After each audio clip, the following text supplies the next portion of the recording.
Satellite से होके, और उसमें उस प्लॉट की डायमेंशन है, एरिया है।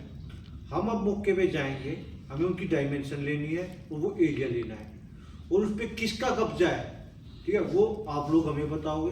पहले भी आप लोगों ने हमें बताया था, अब दोबारा आप बताओगे। यदि उस पर किसी का डिस्प्यूट है तो वो भी आप हमें बताओगे। उसके लिए भी योजना, मतलब यदि किसी प्रॉपर्टी में दो भाइयों का पंगा है तो उसका भी आगे प्रोसेस है कि आप दोनों अपने एविडेंस लेके आओगे, गांव वालों की वो होगी, ठीक है। यदि उस पर पंगा ही है तो हम नहीं बनाएंगे उसका, जिस पे पंगा नहीं है हम सिर्फ उसका बनाएंगे।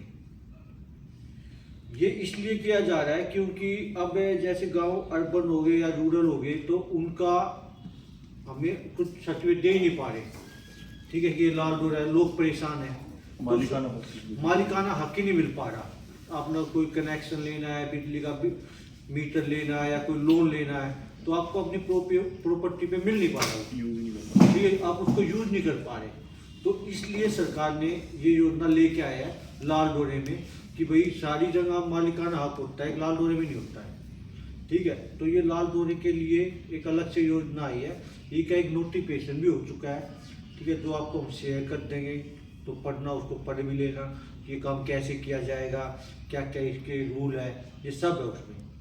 अब इसमें मेन काम है कि हमारे पास कुछ कम दिन है और हम जाएंगे मौकों पे, ठीक है, और वहाँ पे आपके प्लॉटों की डायमेंशन, आपको एक फॉर्म होगा, ठीक है, वो आपको हमें भर के देना है, ठीक है, फॉर्म 7 कि भाई ये इसमें मेरा प्लॉट ऐसे है, इतनी डायमेंशन है, इतना एरिया है, ठीक है। फिर पे यदि कोई डिस्प्यूट नहीं होता है तो वो आपको एक कार्ड दे दिया जाएगा, ठीक है, उस प्रॉपर्टी का, और आपका जो मकान है वो रेगुलाइज हो जाएगा, उसका नंबर अलग से आपको मिल जाएगा।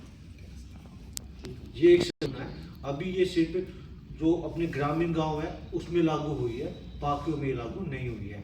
दूसरे फेज में जैसे हम अभी ग्रामीण में इसको अच्छे से कर लेते हैं तो जो गांव अर्बनाइज हुआ है उसमें भी लागू होगी। तो ये जो आपने ये स्कीम है, ये दरअसल क्या है कि